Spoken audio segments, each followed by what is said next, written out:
one point I went to do a talk in Switzerland, which is a terrible place to be from.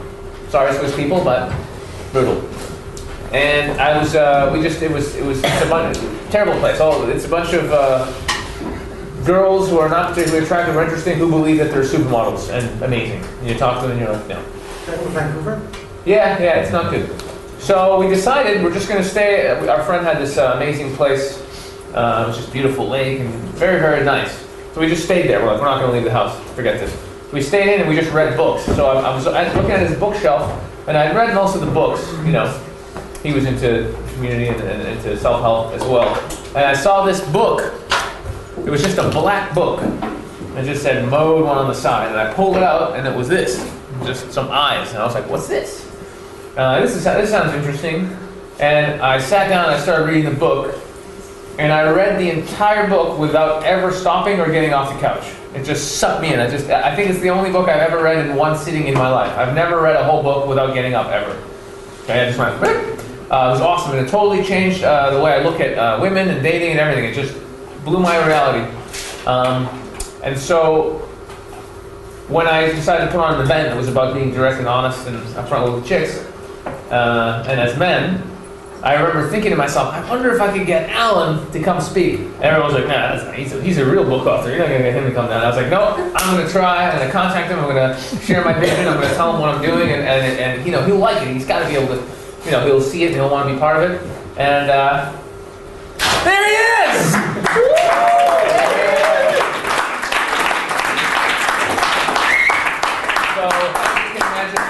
We did the event, it came out, it was great. Some of you have seen it. We did a wonderful event, it was fantastic. You know, there were tears, changed a lot of lives, and I've been getting great emails to this day from people who went to the first event. We've done 2 more so far, and so it's a real honor and pleasure to have what many consider, including myself, to be I suppose, the top, or AKA, perhaps even the original and kind of father of direct, authentic game, all the way from the United States of America. Give it up for Alan Roger Currie.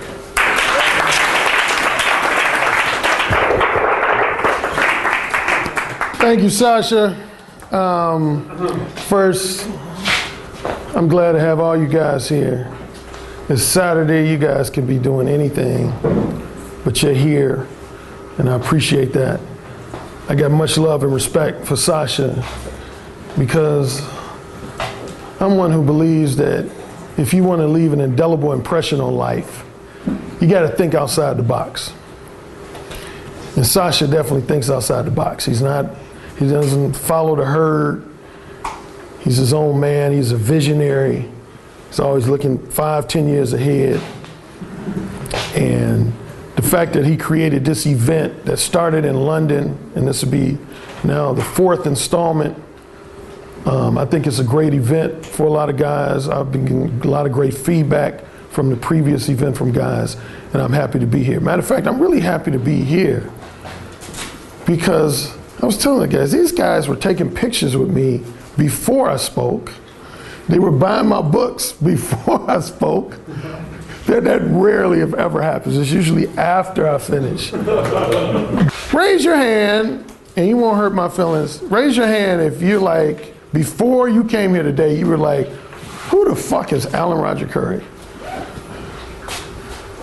The one woman in the back, she rose her hand real quick. She's like, I don't know who the fuck you are.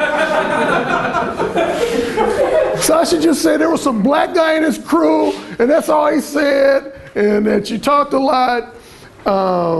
Okay. That determines how much background story I give of myself, whether I'm long-winded or... Now, one promise I did make for Sasha is that I was going to operate within my designated parameters, because in Las Vegas, some of the other speakers were making fun of me. One guy said, I left the Direct Dating Summit, I had a house built, and I had a couple kids, and I came back, and Alan Roger Currie was still talking. And I was like, oh, okay, it's like that, huh? Who is Alan Roger Currie? What the heck is Mode 1 behavior? That's what I'll cover first. Then I'll transition to the two primary fears that negatively affect men and why I believe a direct approach is more advantageous, beneficial, and time efficient than an indirect approach. Born and raised in Gary, Indiana, that city is mostly known for being a hometown of Michael Jackson and the Jackson 5. Graduated from Indiana University in Bloomington, Indiana. Matter of fact, it's funny, one of the first guys I met when I was a freshman was a guy from Germany. He was in the music school, because any university's music school is known worldwide. At one point, it was actually ranked the #1 music school in the world. I have a degree in economics.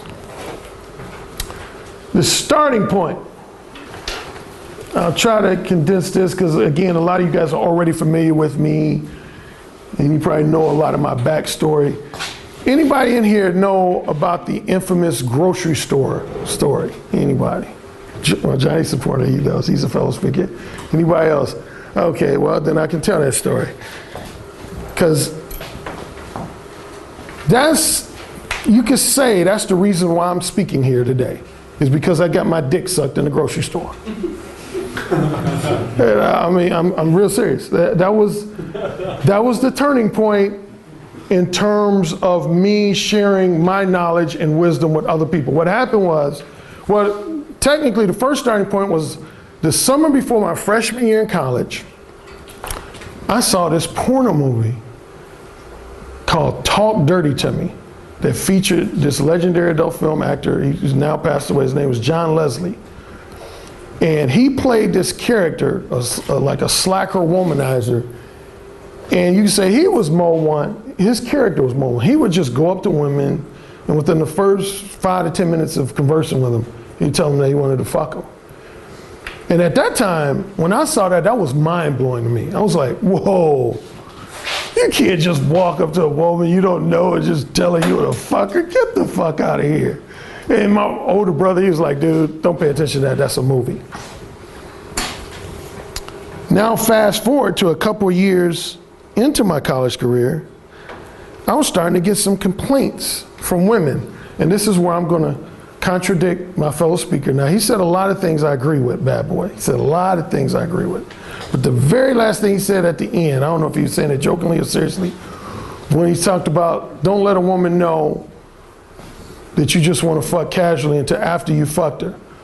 Well, I was starting to get complaints from women in college, the ones I was cool with. They would say, Alan, can I ask you something? I said, sure. They say, how come guys will give you the impression that they really care for you and want this long-term, meaningful relationship with you, but then after you have sex with them X number of days, X number of weeks, all of a sudden you just don't hear from them anymore? I said, well, that's easy. They didn't want a relationship, they just wanted to fuck you. And the unanimous response I get, they say, well, why don't they just say that? Why don't they just tell us that up front? More than likely, if we're really attracted to them, that's what we're gonna do. But we wanna know that up front. So at first I kind of criticized them. I said, oh, you girls just whining and complaining. I always wanna whine. But then honestly, I became more empathetic to them. So I went to some of my friends and frat brothers, and I said, hey guys, let me ask you something. When you want casual sex from a woman, do you tell her that straightforwardly, or do you lead her to believe you want a relationship? And they basically started laughing at me like, come on, Alan, you're not that naive, are you? Dude, you gotta bullshit women when you first meet them, dude. Come on, man, you gotta lie to them. You can't let women know what you're really thinking. And that's why the subtitle of my first book is called Mo 1, Let the Women Know What You're Really Thinking. Because so many guys will say, you can't let women know what you're really thinking. You know, when you first meet them, you gotta talk about the weather and their favorite movie and shit. Then you gotta, you know, say some romantic shit. Then you gotta give them the feel that you're gonna be their next boyfriend. Then once you get the pussy, then you tell them, you know, well, you know, I wasn't really looking for anything serious. That's some bullshit. So a few of them challenged me. They said, okay, Alan, if you want to be this Mr. Straightforward guy, why don't you, at our next party, we want to see you go up to some women and straightforwardly tell them that you want to fuck them. They were basically like, we dare you to do that shit. Dude, you're gonna be cursed the fuck out. You're gonna be slapped. You're gonna have a drink thrown in your face. Well, I did it. I went up to some women and I said, hey, you know, what you doing the rest of the weekend? Oh, I don't know, I guess. I said, because I want to just fuck the shit out of you. Excuse me? You're excused. I beg your pardon? You don't need to beg right now. You know, I'm a respectable lady. I'm not a whore. I'm not a slut. That's good. I don't like whores or sluts, so we'll get along fine. You know, I'm not used to men talking to me this way. That's good. That means I'm special. I'm unique. I had a response for everything they said. That finally, to my pleasant surprise, this is what they would do. It was almost this predictable pattern. They would give me like about 5 minutes of shit. Just like they would look around and they would say, you so nasty. What's your name again? Here's my number. You nasty. So it was funny. Guys would see this.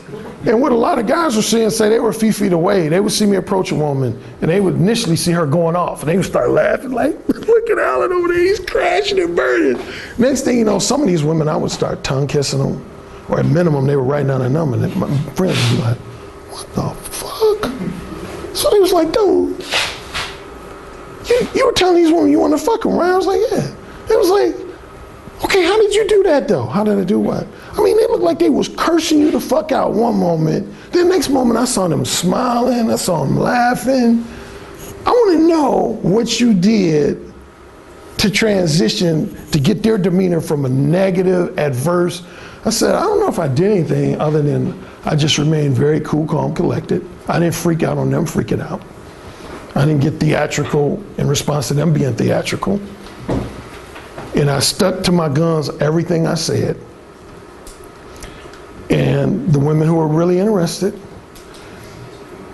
they let me know. You know, what's interesting, and I say this to guys repeatedly, women who are genuinely not interested in fucking you, they don't go into those theatrics like you know, it's, excuse me, I beg your pardon, blah, blah, blah, blah, blah. They just will very calmly say, I'm not interested.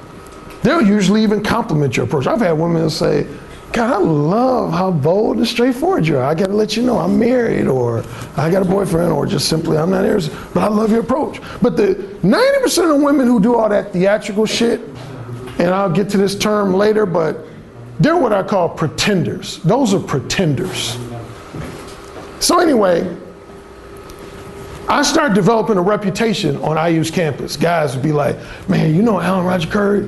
Man, that dude is so straightforward, man. I mean, he'll like meet a woman at 8 o'clock and by 8:05, he's talking about putting his dick in her mouth and fucking them doggy style, man. It's like crazy, man. So I started getting this little rep, and my brother, who was at another campus, transferred to the Bloomington campus, and guys were coming up to him. They were like, are you Alan's brother? And you say, yeah. Say, man, your brother, man, he's like crazy. His balls are out, man. My brother, he was like, what are you talking about? They were like, man, he will go up to women and like literally in the first 2 or 3 minutes, he'll be like, hey, you know, I'm gonna fuck the shit out of you. We fucking today or what? And my brother, he hadn't seen that side of me. So he's like, get the fuck out of here. He was skeptical. He was wary of Mo. So he kept asking me, he said, I keep hearing that you're just really bold and straightforward with women, that you just don't hesitate, let them know what you want to do in sex. I said, this is true. He's like, get out of here, man. Until the day that made him a believer, and again, this ultimately results to me being here. We were coming from a party, and there's this store, it's still in Bloomington. It's a 24-hour store called Kroger's. It's about 1:32 in the morning. And there was this, right when we pulled up, there was this hot chick that pulled up in this mini skirt. And she got out, and my brother noticed her first. He said, fuck, look at that mini skirt. She is fucking hot. I said, yeah, I'll probably be fucking her in 2 to 3 weeks. He's like, there you go, mister. You what? You gonna go in there and talk some shit to her? You gonna get her number? I said, I pretty much will guarantee you I'll get her phone number. He said, okay, go in there and work your magic. I went in there and got my food. I saw her in the aisle. I approached her. I'll give you some details of approach. I approached, she was standing in the aisle. She was holding up 2 shampoos like she couldn't make up her mind which shampoo. So I approached her, and I didn't say anything. This is a common habit of mine. I didn't say anything initially. I just looked at her. I gave her heavy duty, direct eye contact. And she said, didn't your mother or somebody tell you that it's rude to stare? You know that, don't you? And I just said, so? And I was telling some of the guys I was talking to earlier, they were getting a kick out of that. I said, one of the words, when you start being one, you learn to say a lot is so.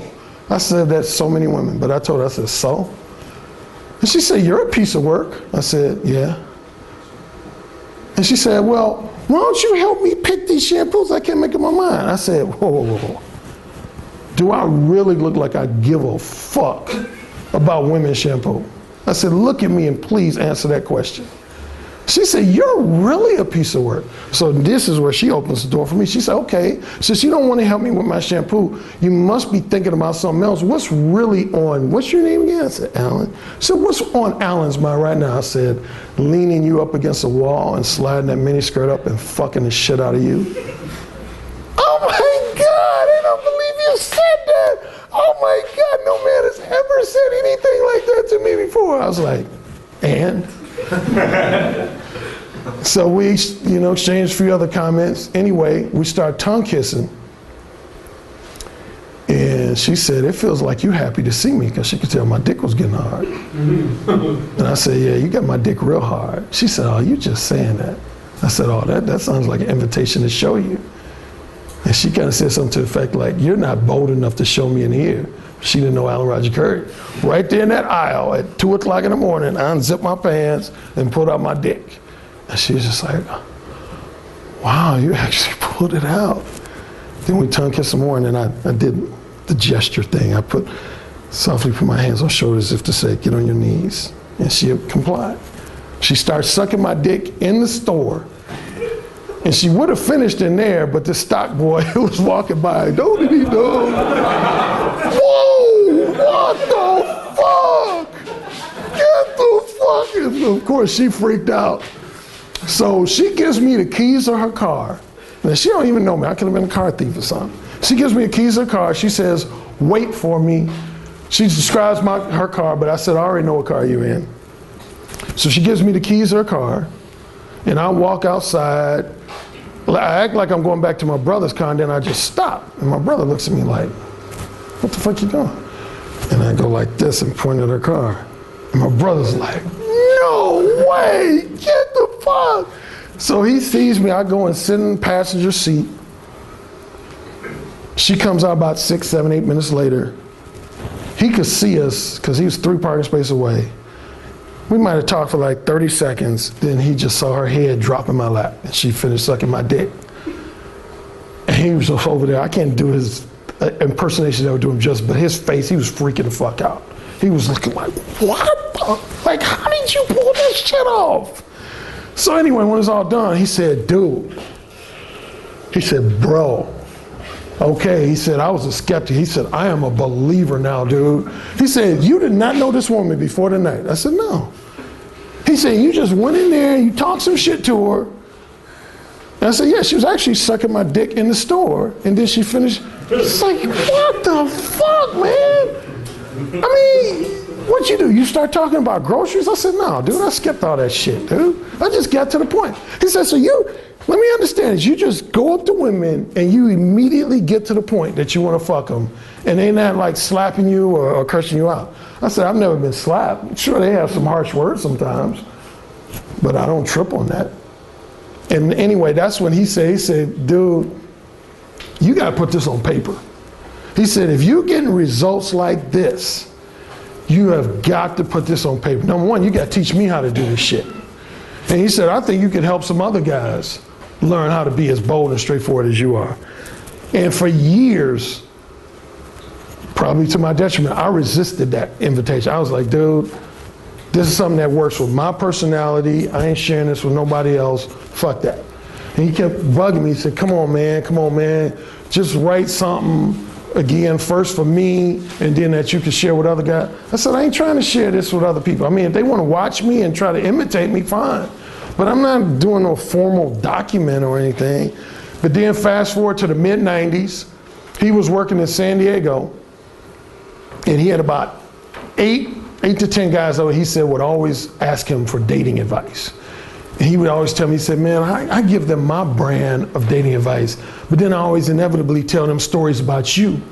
And they get really intrigued. They're like, man, really?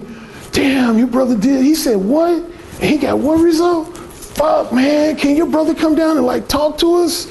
So he said, man, can you put together like some kind of like a pamphlet? And that's when this came about. I finally said, okay, and I put together about a 30-page pamphlet. It was called the Mo 1 Principles. And I sent it to him. He gave it to about, I want to say, 8 guys. 3 of the guys immediately dismissed it. They was like, this shit's just way too ballsy. They're like, I know I can't pull this off. The other 5 guys adhered to the principles, and to all of their pleasant surprise, they start experiencing significant improvements and results over the next 3, 4, 5, 6 weeks. I think the 2 most notable stories I always talk about, one guy, his was real simple. His name was Keith. Handsome guy, young guy. He had moved from Milwaukee, Wisconsin to San Diego, and he was striking out from women. And my first main principle was diminish your trivial bullshit small talk by like 90 to 95%. What do I mean trivial bullshit small talk? I'm sure one or more guys in this room is going to a woman, hey, so weather's great, isn't it? Golly, cool, yeah, like you come here often? Yeah, great. So what's the last good movie you saw? You always hear those like little mini hesitations because you're thinking of shit to say. Here's the thing. Guys will say to me, they'll say, Alan, I've been around a lot of attractive women and I really don't know what to say to them. I said, that's bullshit. They said, no, I'm serious. I said, that's bullshit. You always fucking know what to say to somebody. You always fucking know what to say to somebody. What you're really saying when you say, I don't know what to say, is you're saying, I don't know what to say to this person that will guarantee me that I will receive a positive, enthusiastic response from them. That's what men are really saying when they say, I don't know what to say. You're saying, I don't know what to say to this woman that will guarantee that she's gonna smile, that she's gonna react positively to me, that she's gonna give me a reciprocal reaction.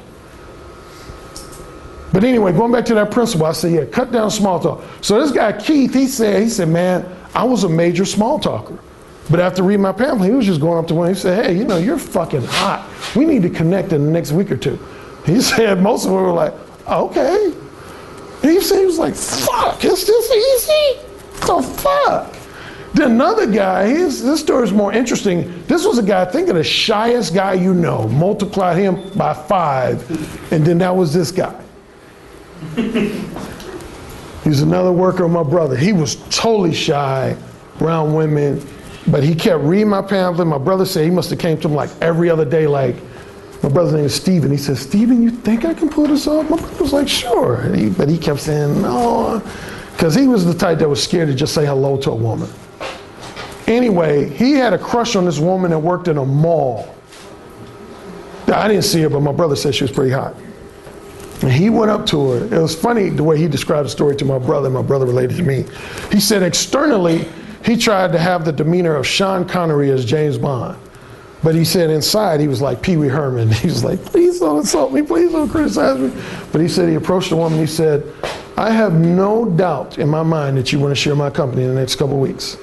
And she said, excuse me? I tell guys, I say, women always, when you say something bold, provocative, or just something they're not used to, I said, just simply call me and say, you're excused. So he said, you're excused. And she said, I don't even know you. He said, that's exactly why we need to connect, so you can get to know me and get to know you.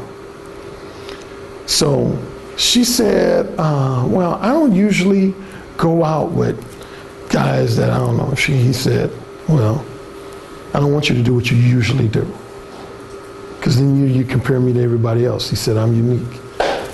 Anyway, the final thing I said in this book, I said, if a woman throws out her suggestions, you don't want to trash her suggestions, but if they're not in line with yours, you just simply say, those are all desirable options.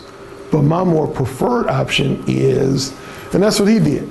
She said, well, what are we going to do if we do connect? Like, say I do, you're going to take me to the movies, you're going to take me out to dinner, you're going to take me to a concert? He said, those are all desirable options.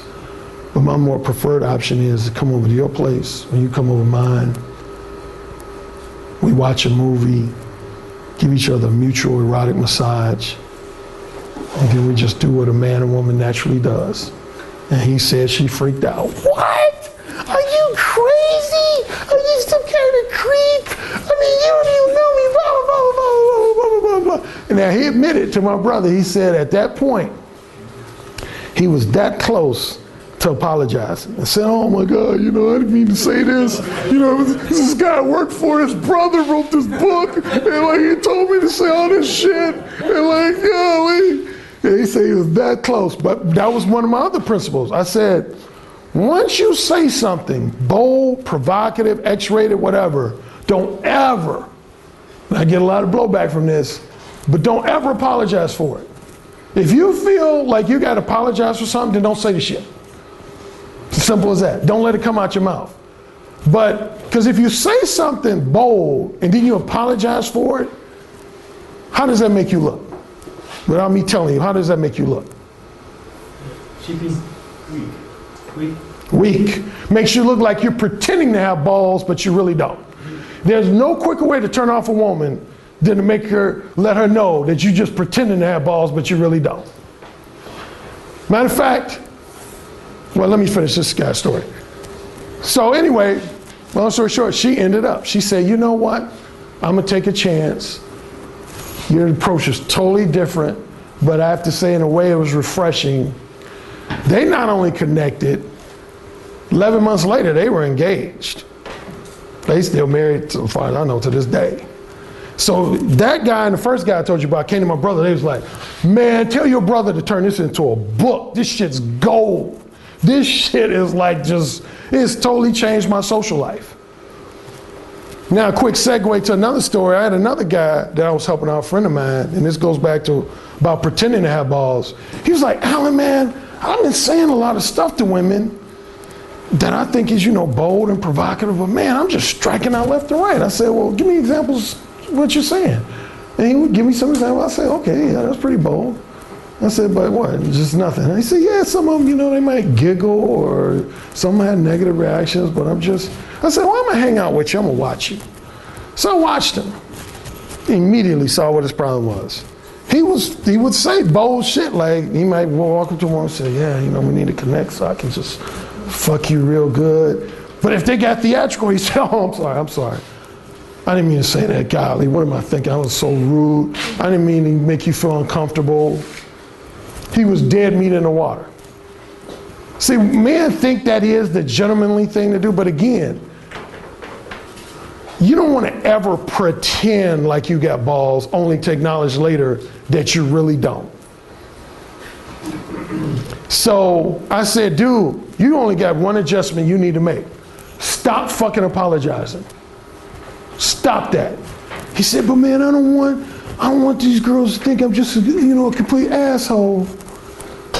And see, that relates to the fears. Oh, these are some of my other books.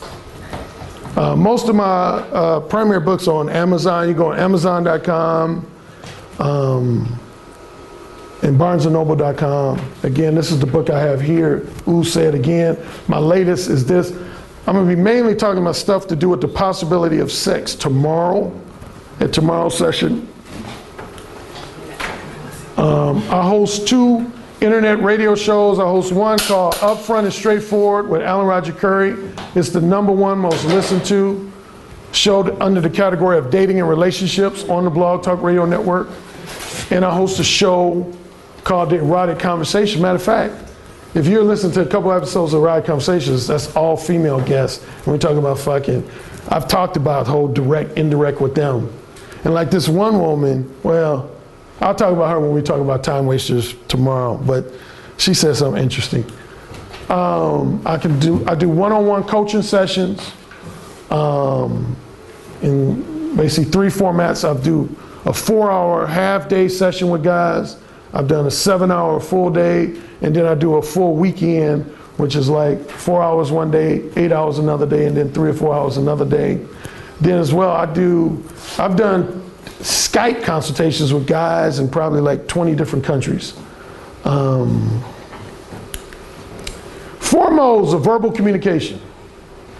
Now it's interesting. I was telling you in college I started being mode 1, but I didn't call it mode 1. I just called it bold, straightforward behavior. Who's read mode 1? I know there's at least a couple guys in here who've read mode 1. Okay. Well, if you read mode 1, there's a story I'll tell. I had an interaction with a woman. She was actually a student, a former student of my mother. My mother used to be a teacher. And it was the night I shared with her that made me come up with the term mode 1. What happened, she was on a bus stop and I recognized her. And I asked her for a ride, and first she looked at me like, I'm not getting in the car with you, I don't know you. I said, don't you know a Mrs. Currie? She said, oh, Mrs. Currie, I love Mrs. Currie, that's like my favorite teacher. I said, I'm her son. She said, oh, okay. I said, it's starting to rain, you want to ride? She said, sure. So we were talking, and she just started talking about a whole bunch of shit I just didn't care about. Now, for those who read my book, they know the very first sentence in my first chapter is, I hate trivial small talk. Matter of fact, I would say that's at least half the reason why I really started being mode 1. Most guys think it was geared specifically towards sex. No, I can't stand that phony, disingenuous, like I was doing an example earlier, that, you know, hey, so, what's been going on? Oh, that makes me cringe. Not only with women, like my own brother gets mad at me. This is family we're talking about. He'll say, Alan, sometimes, man, we'll be talking and you'll cut me off. I say, because you weren't talking about shit.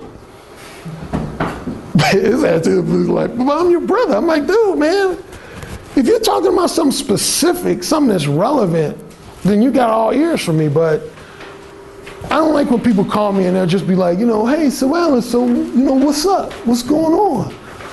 I'm like, I'll get off the phone in like 2 minutes, that shit. But anyway, this woman was talking about a bunch of bullshit. Now, normally if a woman's the daughter of, say, a friend of my parent or somebody in that circle, I would just be, as I call it, pleasantly phony. But she was perceptive. She could sense it. At a point in conversation, she said, Alan, I'm getting the impression you're not really listening to me, like you really don't care what I'm talking about. Previous situation, I probably would have been pleasantly phony and said, no, I'm listening. No, go ahead with your story. But my little, you could say, mode 1 voice was like, no, don't, just be real. So I say, you know what? I could give a fuck about any of the shit you're talking about. You're talking about your girlfriends and this gossipy shit. I don't give a fuck about that shit. And she was just like, wow. I know I asked you, but damn, you just... I said, well, I'm just gonna keep it real. I said, 90% of the shit you've been talking about up to this point has been going in one ear and out the other ear because I don't give a fuck.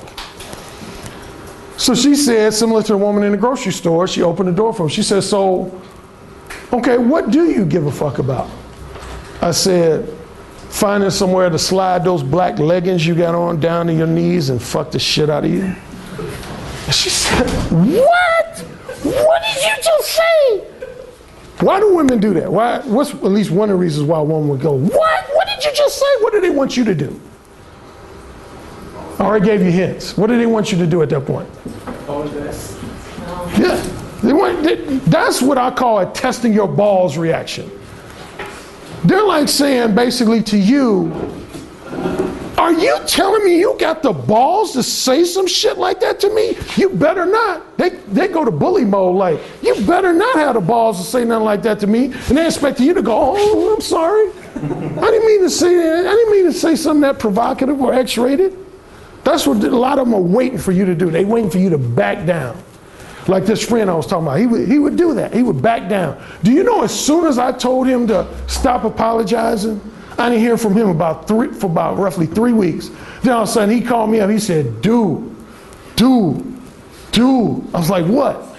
He said, man, you're a fucking genius, Alan Roger Currie, dude. You're a fucking genius. I said, what's up, man? He said, man, remember you just told me to stop apologizing? He said, I ain't gonna lie, it was challenging for me to do that. But he said, man, once I stop apologizing, he said, now I'm getting laid like crazy. I said, really? He said, oh, dude, he said, like, it's just like you predicted. Like a lot of women who would give me a bunch of shit be like, you motherfucker, I can't believe you said that shit to me. He said 10 minutes later, they'd be like, so how you gonna fuck me? Huh? Like, you gonna let me put my legs on your shoulders? And he said it would freak him out because this woman would be going off one minute. Why do you think one of the reasons why women, other than, I already said, challenge you in your ball? Well, see, I have a way of jumping. That's why I have to have this type of shit, because I'll jump all over the place. I was telling you why I first called this Small One. Going back to the woman who was my mother's former student. First, she had a negative reaction, and I held my ground. I said, yeah, that's what I said. So she just got quiet. She got quiet for like about, I don't know, 3, 4, 5 minutes. Then as we were moving closer to where she lived, there was this intersection, there was this motel, and it had a big parking lot. She said, Alan, you see that motel? I'm thinking she want to go in the motel. I'm like, sure. She said, okay, the parking lot, let's go park and talk. I said, okay. So we talked. And then again, she just kind of looked out the window, so I didn't know how to read her, because she was just like kind of spacing. So then finally she opens up. She says, I'm gonna admit something to you that's probably gonna blow your mind. I said, what? She said, remember when I was just going off on you for saying what you said to me? I said, yeah. She said, well, deep down, you got my pussy wet saying that. And actually, I knew that, but I played like I did. I said, really? She said, okay, I'm gonna lay it out to you. I'm gonna give you some female knowledge that you probably don't know. She said, us women, we know as soon as a man flirts with us, and as soon as a man approaches us in a social setting, that he wants to fuck us. We know that. But what we also tend to assume along with that is that 99% of the guys in society are not ever gonna have the balls to just straightforwardly tell us that. Like, she started talking about that small talk I was talking about. She said, like, what I expect is for a guy to approach me and say, hey, what's your name? So, like, you know, what's your favorite movie? And you like coming to this restaurant? She said she expects all that shit, but she knows deep down they want to eventually get to the point of letting her know that they want to fuck her. But she just says she assumes that all guys are, as she called it, verbal wimps and verbal cowards. She said it's rare when you meet a guy that has the balls to just straightforwardly tell you that shit. She said, so the fact that you had the balls, she said, that's exciting to me. That's arousing to me. She said, you said what I wanted to hear, but didn't expect to hear. And then a weird thing happened. It's hard to explain this to you, but if you're a guy who's a creative guy or a guy who gets ideas, as they call it, the light bulb on the top of the head, have you ever had somebody say something and then you just start creating in your mind? Well, anyway, as soon as she said that, I don't have a photo of my matrix, but if you see my book, I have a matrix of the 4 modes. When she said, you said what I wanted to hear but don't expect to hear, my mind, figuratively speaking, just started creating this matrix. And I kind of put in each matrix what a woman wants to hear but doesn't expect to hear, what a woman wants to hear and expects to hear, what a woman doesn't want to hear but expects to hear, and what a woman doesn't want to hear or expects to hear. And then I start shaping that into, first I called it category. I would call it category 1, category 2. And I got so obsessed with that in my head that this woman, interesting enough, she was ready to fuck. And now I didn't even want to fuck. I was like, okay, yeah, where you live again? I'm gonna take you home. She's like, what are you talking about? I want to go make out. I'm like, no, we can do that a couple days from now. I gotta go home. And she was like, what the fuck? She's basically like, you got my pussy wet and now you don't want to fuck? I'm like, yeah, we can fuck tomorrow. Today is Thursday, we can fuck Friday or Saturday. And I couldn't wait to go home and draw out what I was seeing in my mind. So that's how I came out with the 4 modes of verbal communication.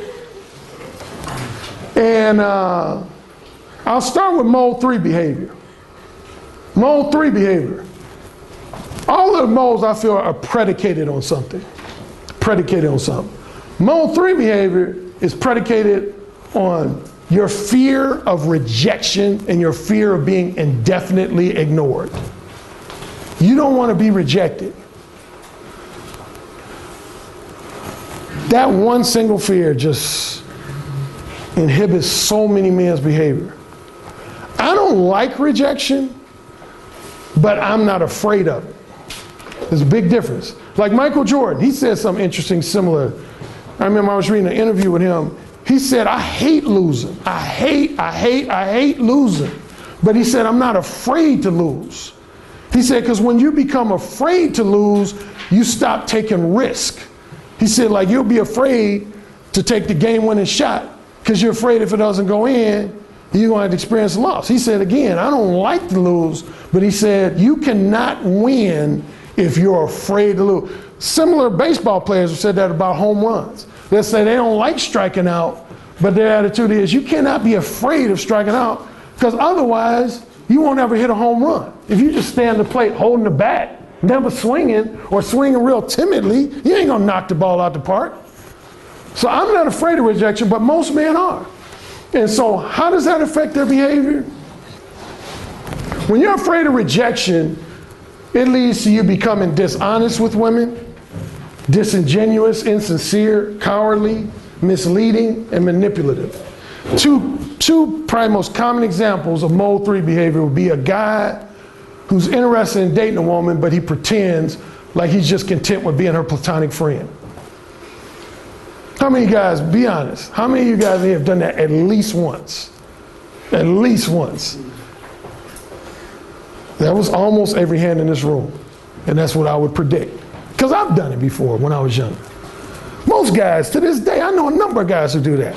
They pretend like they're content with being a woman's play. Matter of fact, 2 guys I helped out in London, that was their area.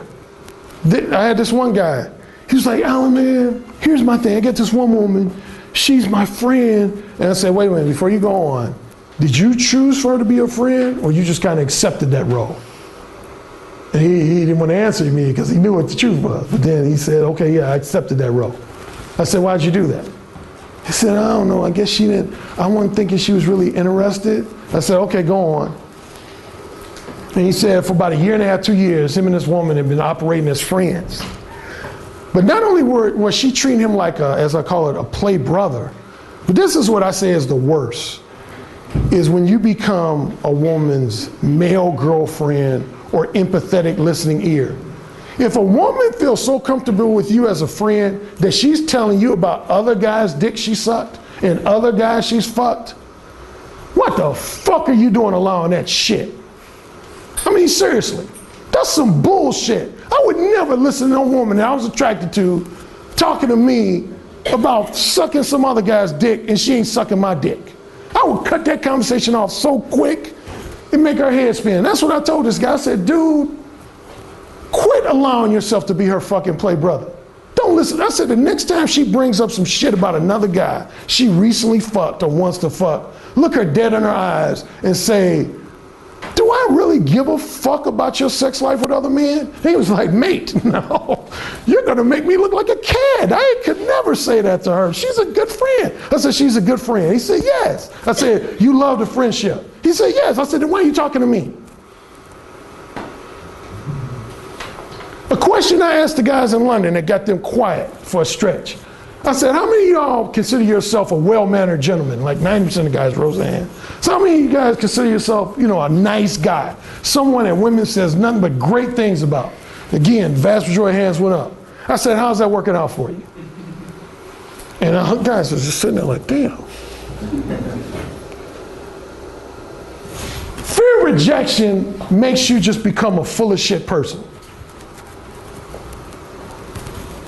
He knew he didn't want to be this woman's friend.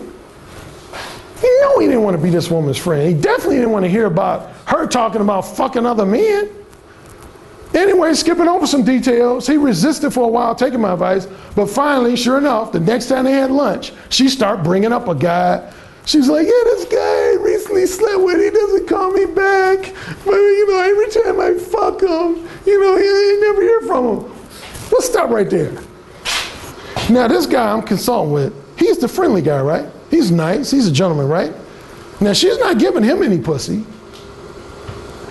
But yet, this guy who never calls her back, only calls her when he wants to fuck her, what is she continuing to do?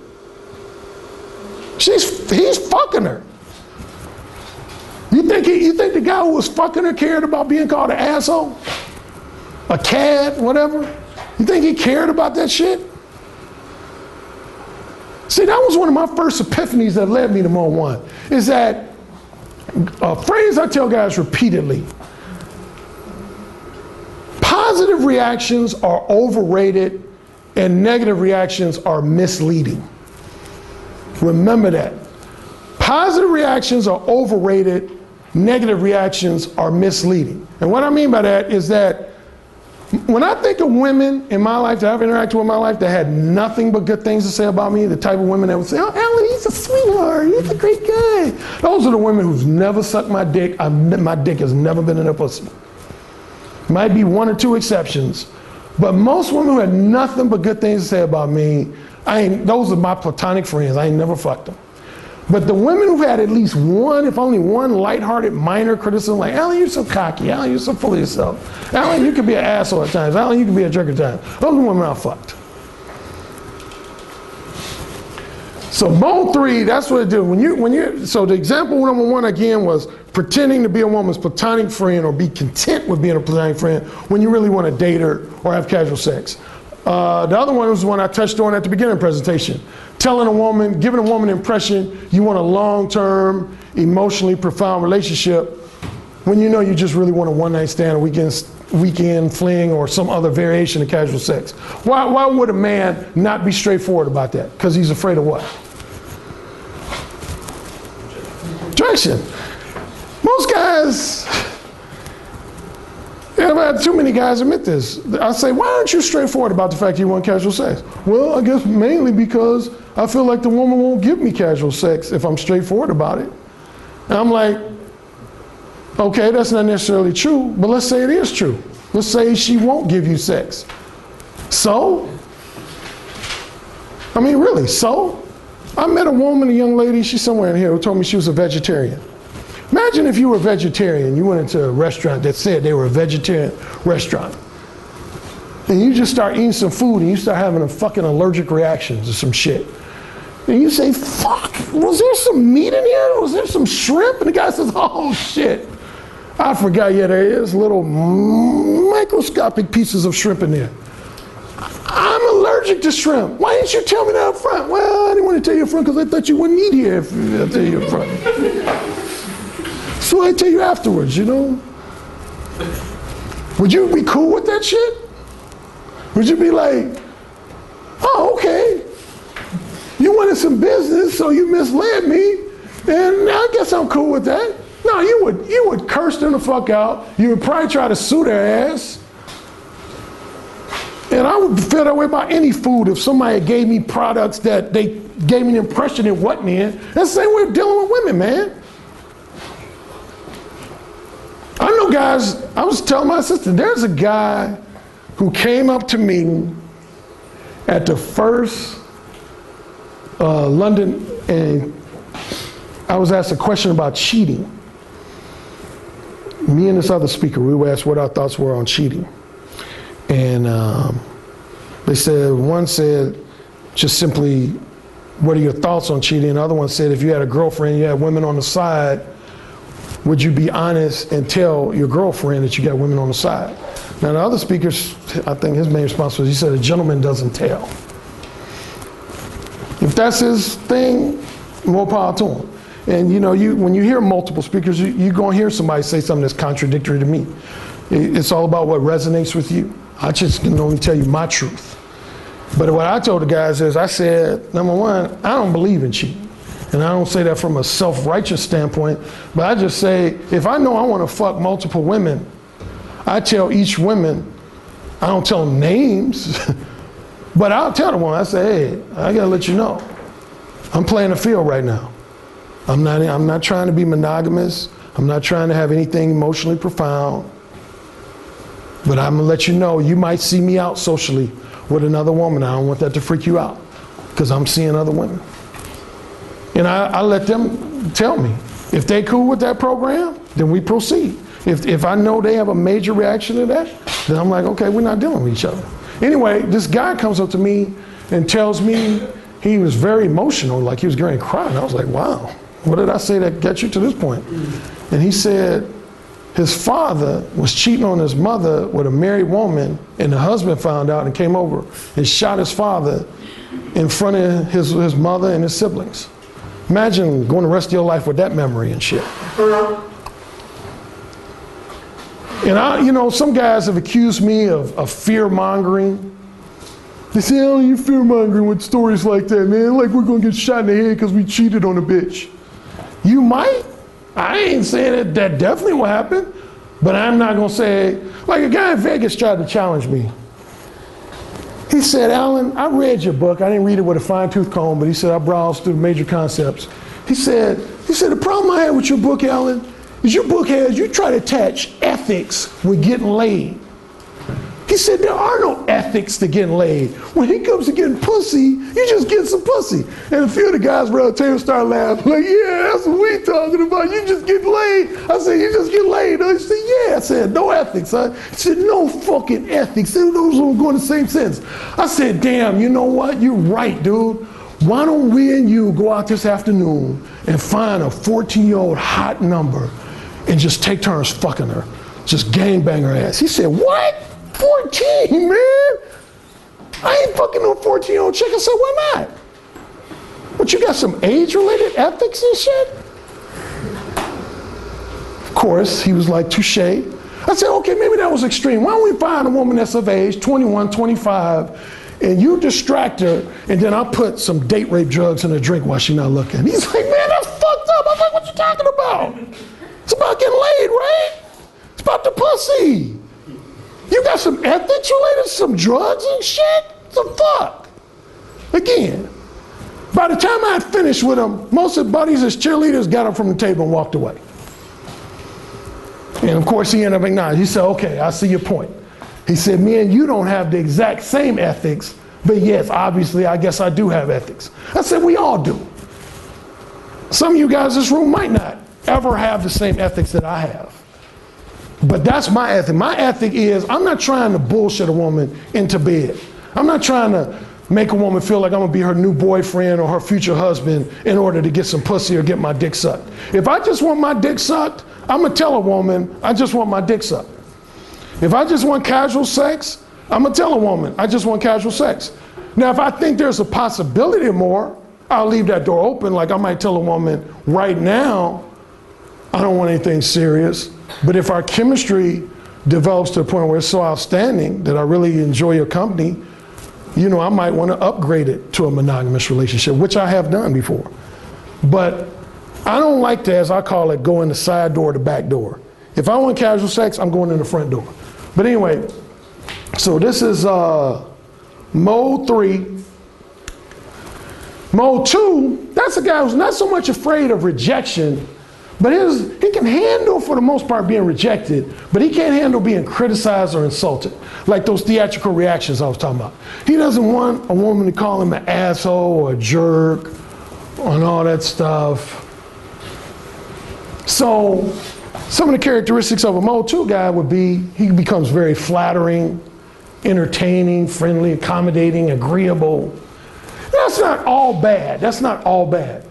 If I was comparing mode 2 to mode 3, I would say mode 2 is much better than mode 3. Much better than mode 3.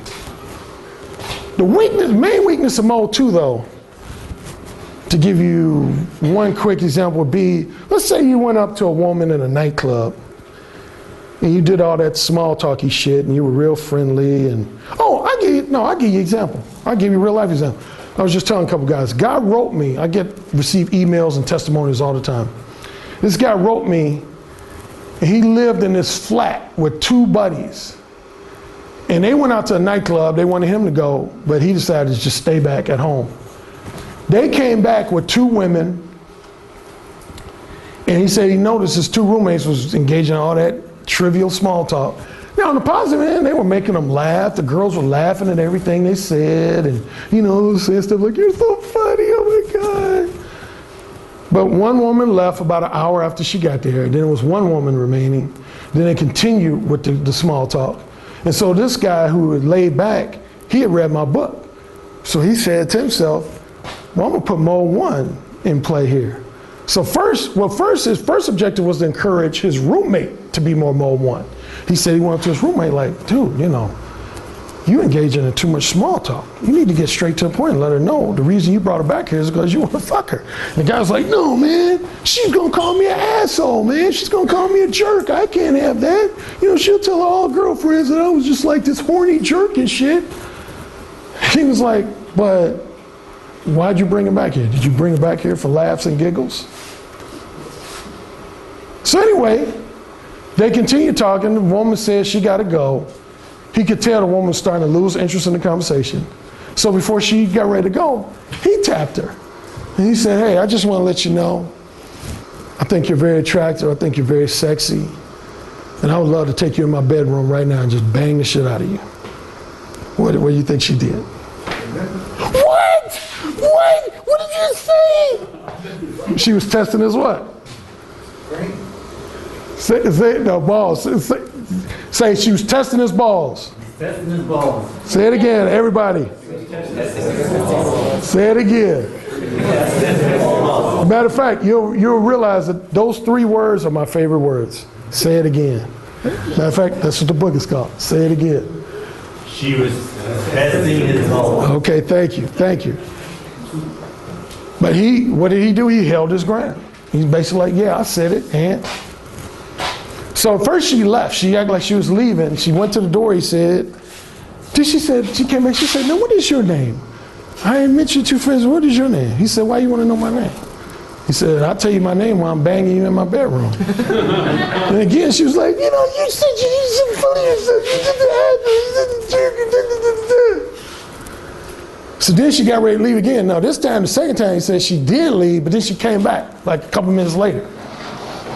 And what was kind of awkward for him, he said, was that when she came back the second time, his roommate, who was the one who basically brought her from the club, he thought she was coming back for him.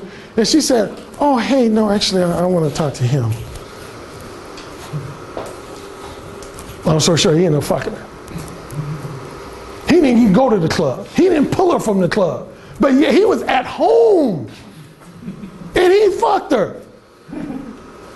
Explain that to me. How 2 guys could pull these 2 women to the flat, have them laughing and giggling. Isn't that a positive reaction when you say? If you got a woman smiling, laughing, giggling, when you say, gosh, she probably likes me. That's a positive reaction. But neither one of those 2 guys got their dick sucked, and neither one of those 2 guys got fucked. They didn't fuck her. This guy, all he did was say, I want to take you in my room and bang the shit out of you. He got criticized. He got insulted, but he got the pussy. And that's been my experience. Anybody who knows me, has hung around me, knows that's been my experience. I've had women go the fuck off on me, and either later on that day I fucked them, a couple days later I fucked them, a couple weeks, a couple months, whatever. But a good portion of the women I fucked in my life were women who initially were like, I can't believe you said some shit like that to me, or I can't believe you could be such an asshole, you know?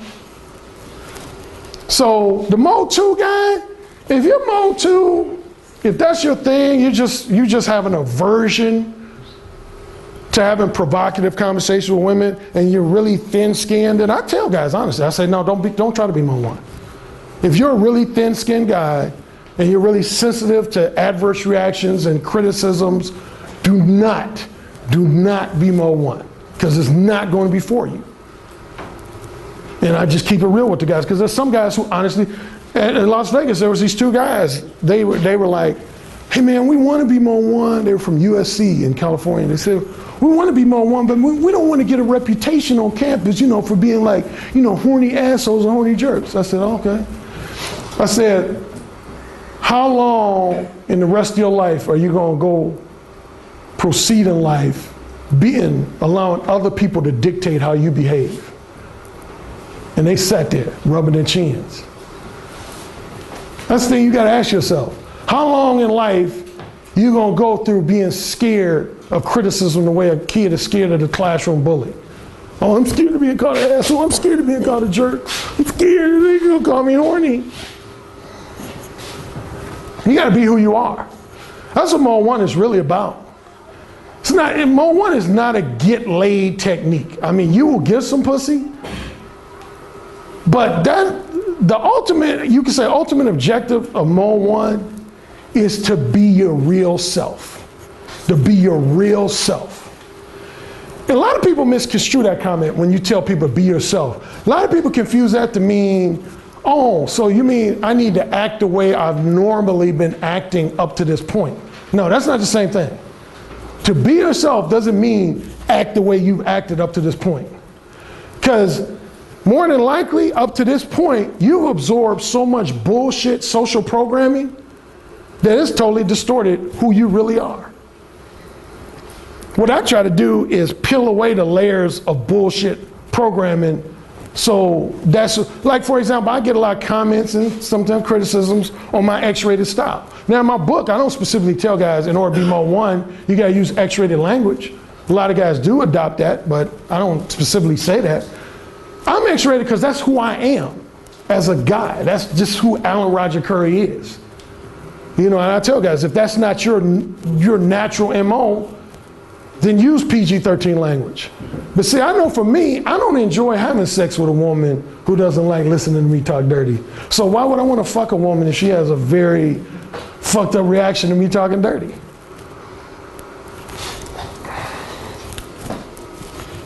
Mode 4, you never want to get in the mode 4 zone. Never, ever, ever want to get in the mode 4 zone. When you usually end up here is when you've been mode 2 and you've been mode 3 and you didn't get the results you wanted, so now you're resentful about it. You're pissed off. You're like, basically, if a mode 2 guy might say, God, I was flattering with, okay, good example is those 2 guys' roommates I was talking about. They're probably gonna end up here because of that incident. Because their attitude is probably like, shit, I was friendly with these women. Oh, I'm hearing your voice is competing with mine. Those guys probably feel like I was friendly with these women. I had a cordial personality. I made them laugh. How come my roommate ended up fucking her? So now they're gonna become resentful towards one, like, God, that's some bullshit. You know, we bought her drinks in the club. You know, I know a lot of guys, I've had friends, they're like, man, I wined and dined this chick, I went out on 4 dates with her, spent all this money, and like, she didn't even give me a tongue kiss. I'm like, whose fault is that? Why'd you think that you being financially generous was gonna get her pussy wet? Do you think, does anybody here think if you laid a $100 bill on a woman's pussy that it's just gonna automatically get wet? The bill?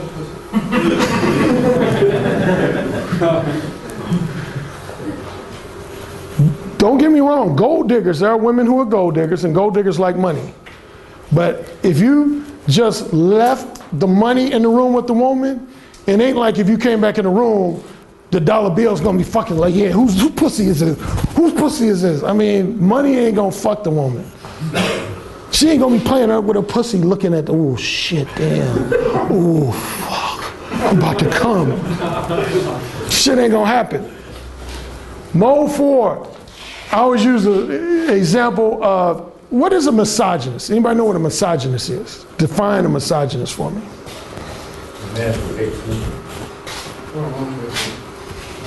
Yeah, actually, that's a good point. A woman can be a misogynist too. But yeah, it's typically applied to a man who hates women. Ted Bundy, that name ring a bell? Ted Bundy? He was, for those that don't know, he was a notorious serial killer of women. He was what most psychologists said was a misogynist. Now, you know what's interesting about Ted Bundy? He was up here killing women, like taking a sledgehammer and just beating the shit out of them. But you know, all the people who knew him, even his own family members, they said, God, we can't believe Ted did this. He was such a nice guy. He was such a great guy. What does that say to you? How can a guy be perceived as a great guy but be just killing women? Was he authentic with his close friends and family? Was he his real true self?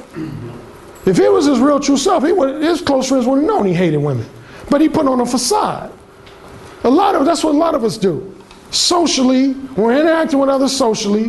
When we're interacting with, particularly with members of the opposite sex, we put on a facade, the Mode 2 facade, the Mode 3 facade. And then basically what happens when that facade does not work, when we feel like it did not produce the results we wanted, we go to Mode 4. When you Mode 4, you know you Mode 4 when you're just blatantly rude with women, harshly critical, mean-spirited and insulting, misogynistic, antagonistic. This goes back to the fear of rejection. Now when you think a handsome, playboy, smooth type guy like George Clooney, you would think he would be just this confident guy and approach women left and right? A lot of women consider him a stud or a heartthrob. This is what he said in Playboy magazine in 2000. He said, I don't go up to girls I don't know in a bar and ask them to dance. I never have, never.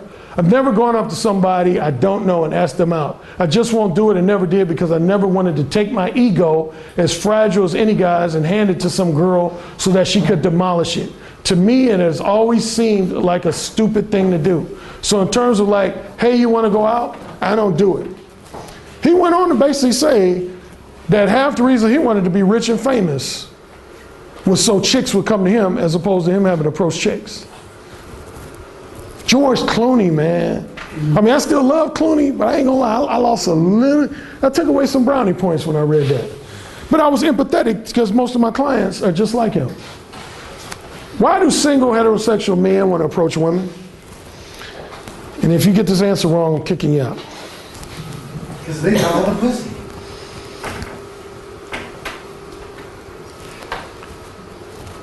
You know, there was a movie called Wall Street with Michael Douglas and Charlie Sheen. And towards the end of the movie, they're getting into it because Charlie Sheen realizes that Michael Douglas has been manipulating him. And he says, how many houses on the beach do you need? How many water skis do you need? How many, nice cars do you need? Why is it just all about money? And Michael Douglas basically says, I'm paraphrasing, but he says, motherfucker, business is all about making money. Everything else is just entertaining conversation. When it comes to dating relationships, ultimately it's because you want to get together with that woman and fuck. Talking about the movies and her favorite foods and all that shit, yeah, you getting to know different quirks about her personality through, I'm not saying every conversation with a woman has to be sexual, center around sex, but to act like I've seen guys go up to women and say, well, I want you to know I'm not just talking to you because I want to get in your pants. What the fuck? What the fuck? Who has said that in here? Be honest, if you're willing to be honest. Who has told a woman, start off a conversation saying, I'm not talking to you because I'm trying to get in your pants? My question is, why the fuck you talking to her then? Just for entertaining conversation?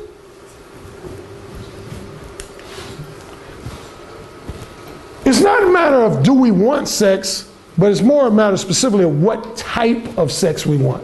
All men, I believe, want one of four types of sex at any given moment in time with any given woman in time. Long-term monogamous sex.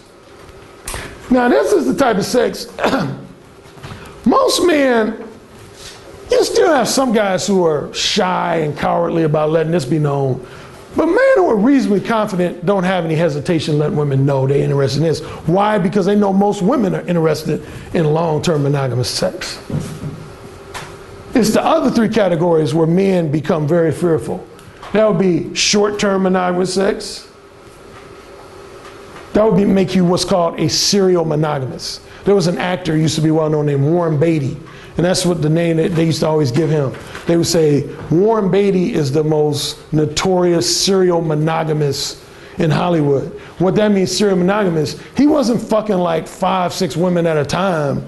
He would, when he fucked a woman, he only fucked that one woman, but he only fucked her, say, for maybe 3 months, 5 months, 6 months, a year.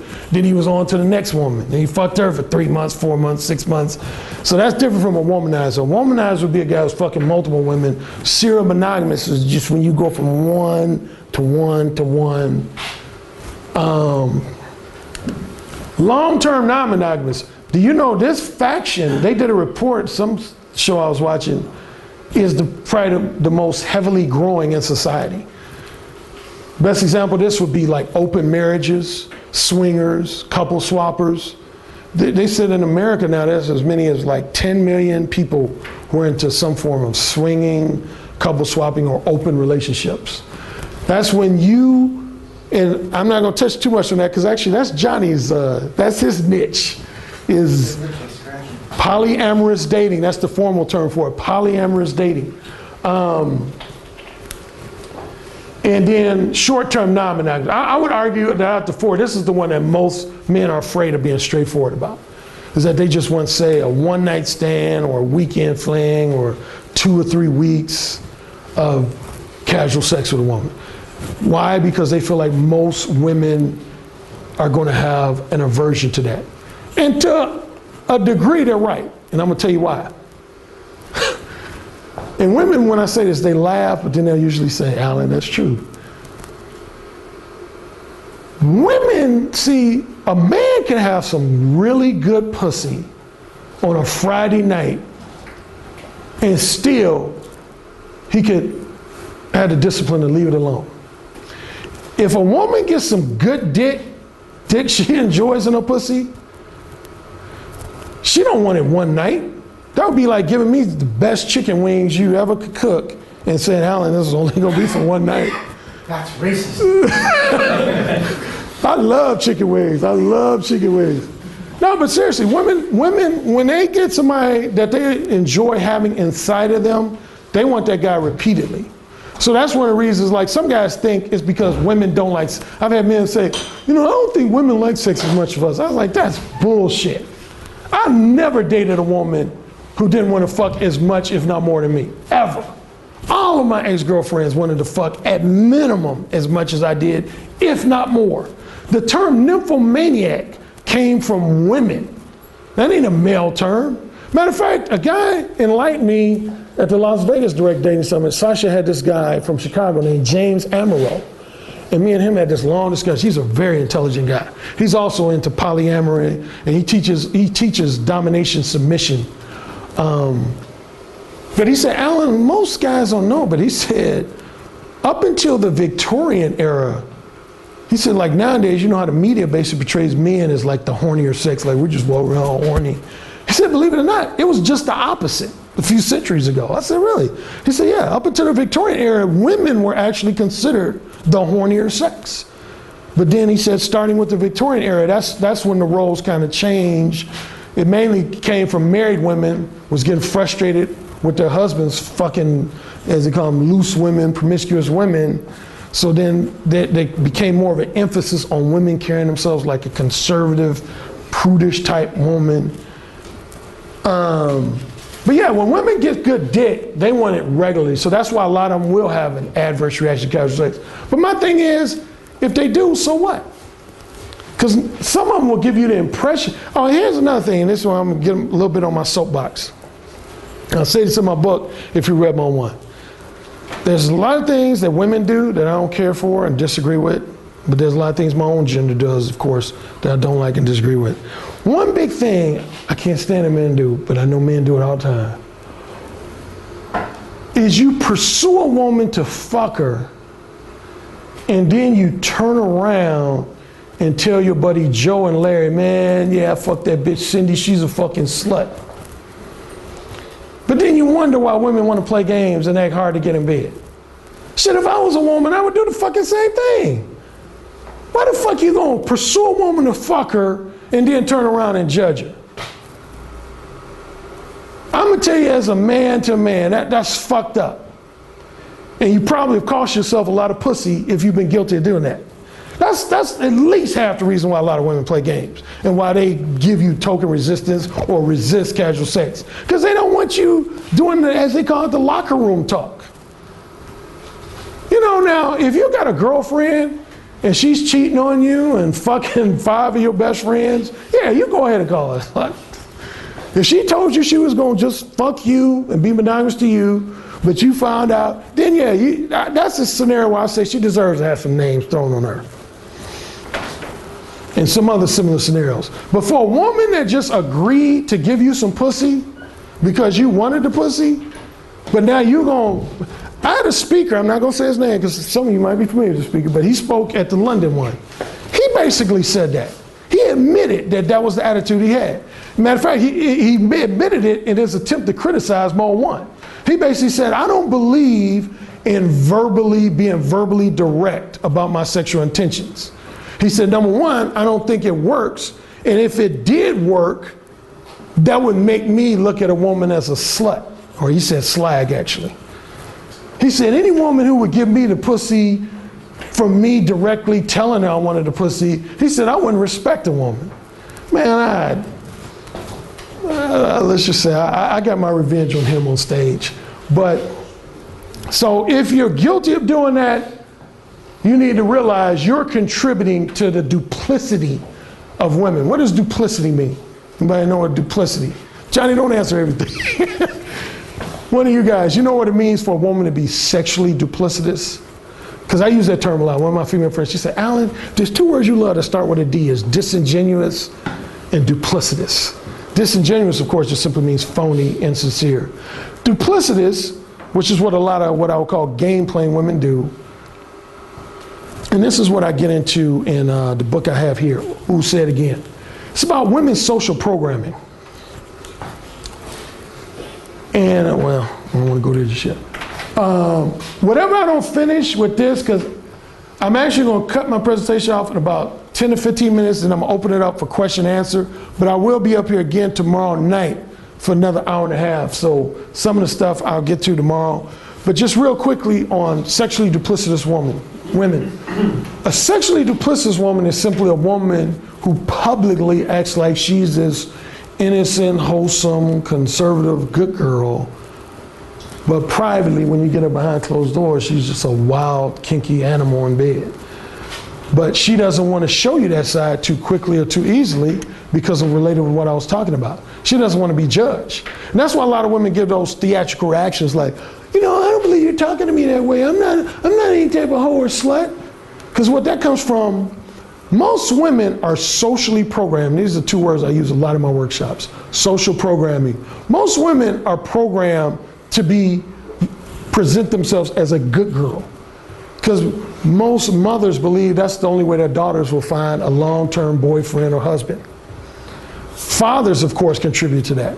See, some of us men, we can be so hypocritical. We'll want to fuck somebody else's daughter, somebody else's sister, somebody else's mother. But if we have a daughter, girl, sex is disgusting, okay? Remember that. Sex is nasty, it's disgusting, it's representative of gutter thoughts. And then a woman grows up. She's like, golly, okay, my father said that sex is disgusting, it's nasty, it should be avoided. But damn, when I'm around that one guy, God, my pussy gets real wet.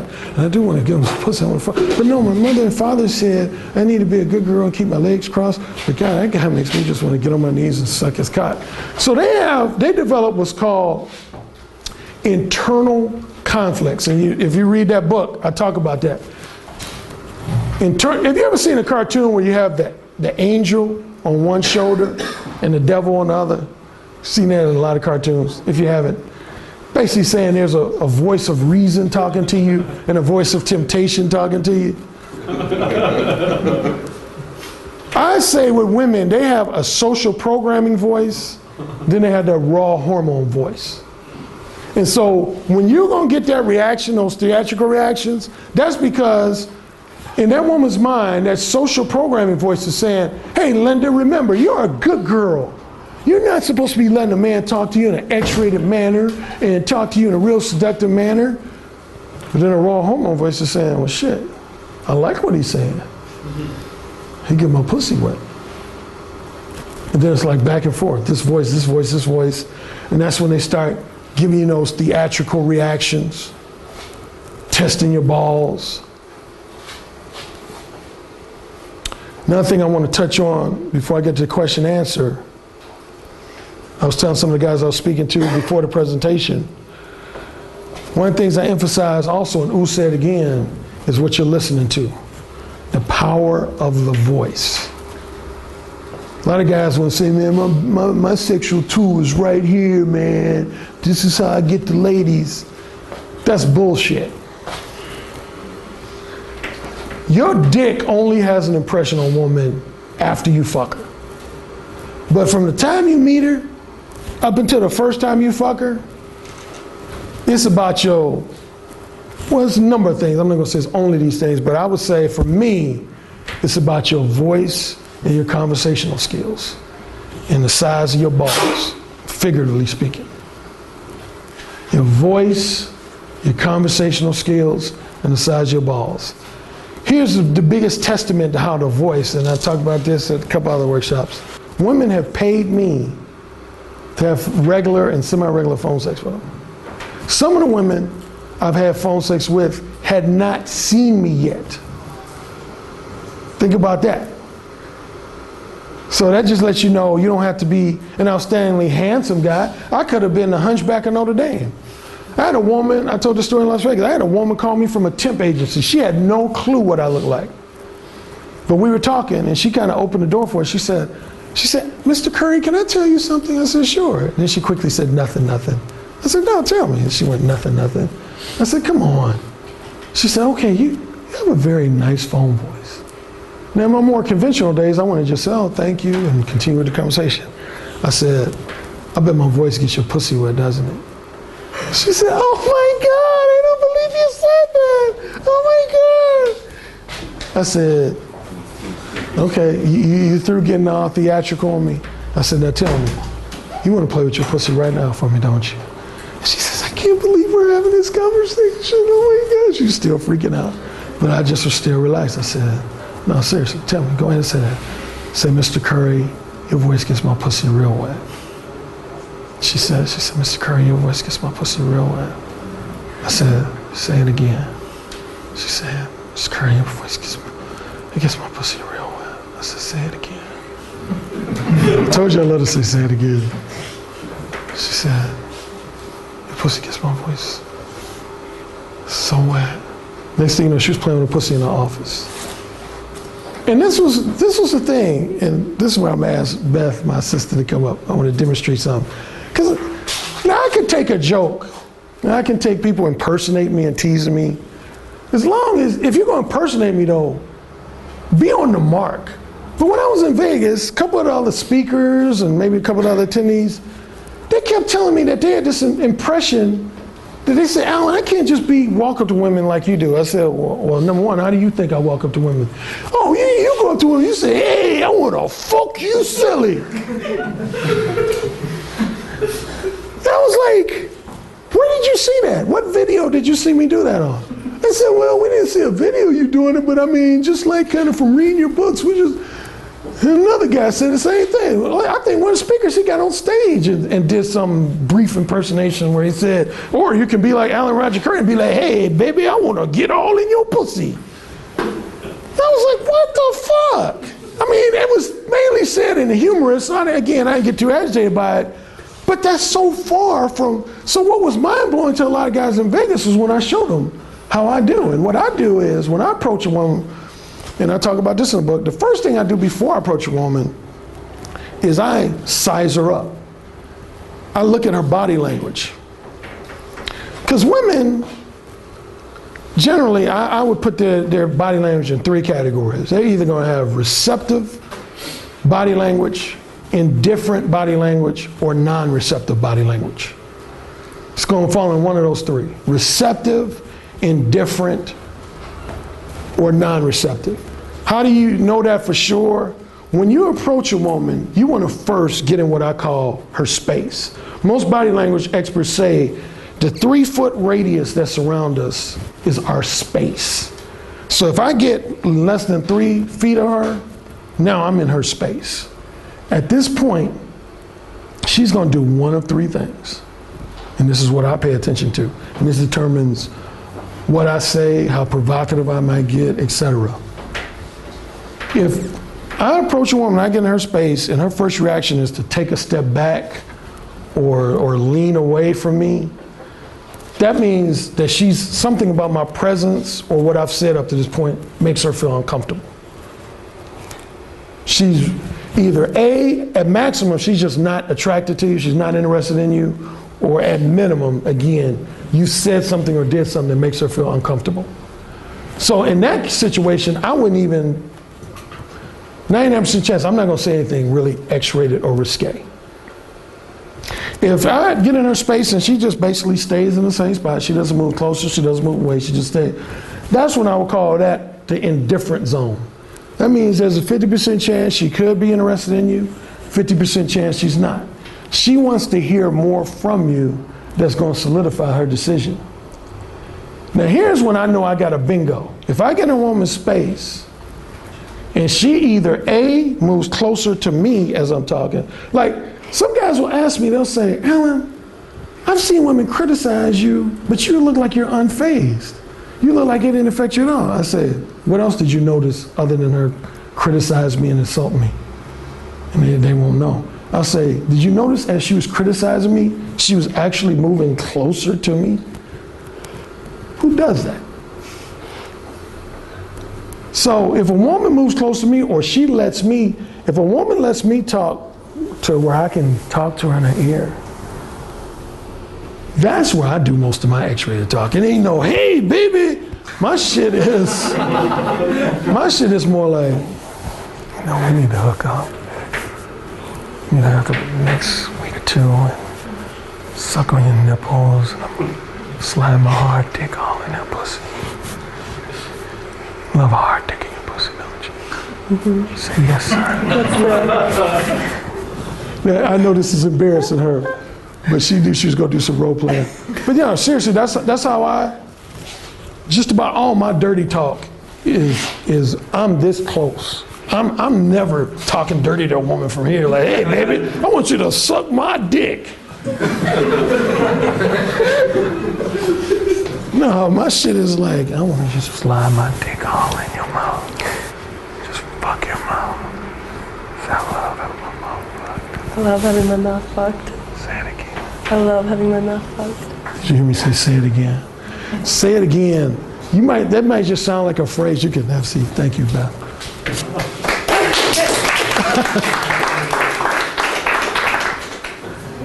See, one thing I was telling the guys, and this is where I get do a little horn tooting. One thing women have told me for years, they say, Alan, when you talk dirty, you have a way of talking that conjures up visuals. See, like, again, going to that real animated example, hey, baby, suck my dick. That don't conjure up no fucking visuals. That just makes you look like a dick, like a drunk truck driver. But when you're in a woman's ear, you like, you know what I want to do? I want to just slowly take my hard dick and just slide it in and out your mouth so that your lips are just wrapped around it. That woman starts picturing that. She says, in her mind, the only way she gonna have a negative reaction to that is if she, say, had some kind of traumatic experience sucking dick. Some guy broke her jaw because fucking her mouth. I mean, seriously. But if a woman has had a positive experience, matter of fact, I'll give you a little secret that I admit in this book. Some guys find it a little different. But I've had clients of mine say, they say, damn, Alan, that worked like a charm. Most of us are so egotistically insecure that we only want a woman to think about us. And we don't want them to think about no other man. I go against that sometimes, not all the time, but sometimes. If I can get a woman's pussy wet thinking about Sasha, I will do it, and I've done it.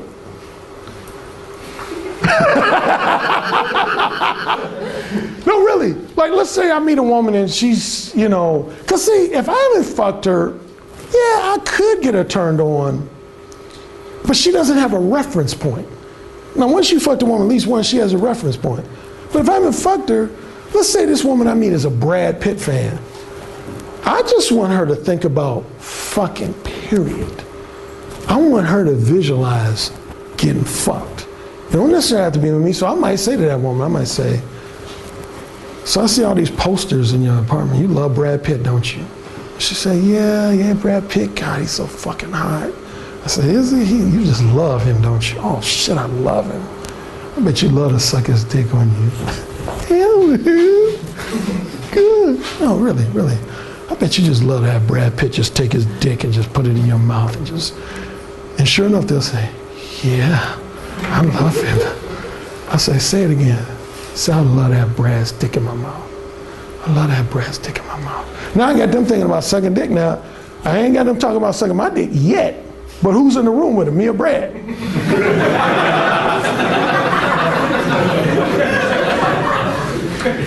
Brad's off with Angelina somewhere. Now I'm flattering him by she talking about how bad she want to suck his dick, but just her thinking about it, her pussy is starting to get wet, and I'll move closer to her and I'll start playing with her pussy. I said, oh shit, I bet you love it if Brad just bent you over and fucking pulled your hair. Oh my God, that would make me come so hard.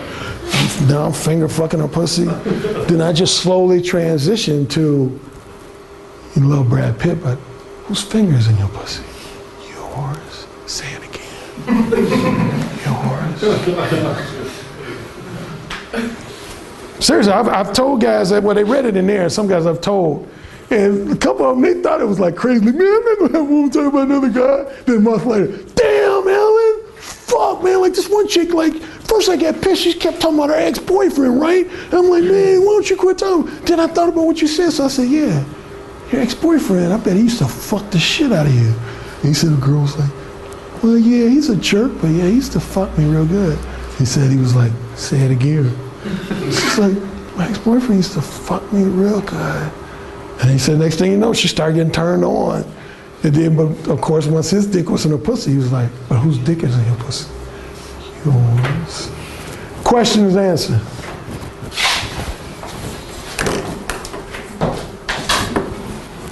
Anybody got any questions related to what I've talked about so far? Again, this is part one of my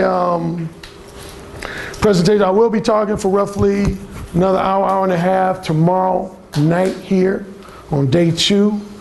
But anybody got any questions that stick out in their mind? Because if you don't, I'm gonna just keep talking until my full 2 hours is up. Okay. Does it make sense to do some frame setting before? Yeah, you say to her, for example, you say to her, let me ask you 3 things. Yeah, are you a spontaneous girl? Are you adventurous? And do you like it when the man is open, direct you? So she will say yes to all the 3 questions. Yeah. And then when you come up with your things, it's more likely that she will. I will say I will give you an 80 to 90% yes and a small no. Here's why. The only thing I tell guys not to do, and I've seen a lot of guys do this, they use what I call a buffer. And what I mean by the buffer is, there's no point in being straightforward with a woman if you're gonna say to her something like, hey, you know, excuse me for saying something that I know is totally unconventional, right? And I know it's just gonna blow your mind and raise your eyebrows, right? I'm getting ready to say something that's really gonna blow your mind, right?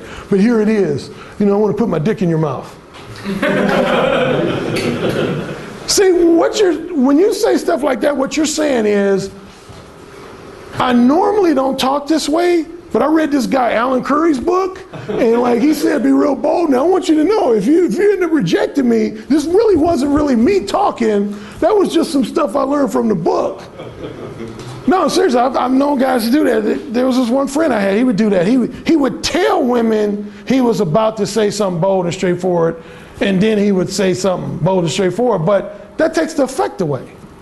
So that's the only part of me that says, if it represents a buffer. Now, as far as what I call qualifying, I qualify when I ask questions a lot of times. Like one of my main, I mean, I'm kind of unique from woman to woman, but the closest thing I have to a default opening would be, I'll usually approach a woman and I'll say, so, at one point in the next 2 to 3 weeks, would you like to share my company one-on-one? That covers a lot of bases, because if she's married, what is she going to immediately tell me? That she's married. Or if she's romantically involved, she's going to immediately tell me that.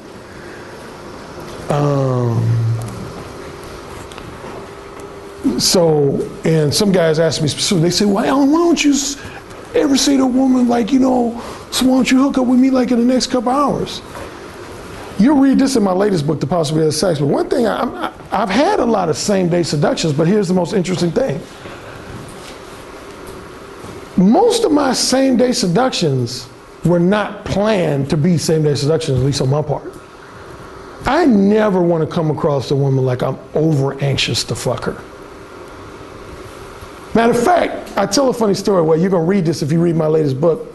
It's really a good book called Possibility of Sex. It's about the time. Did I talk about the 4 types of women? Oh, I do want to talk about that before I wrap up today. Oh, there it is.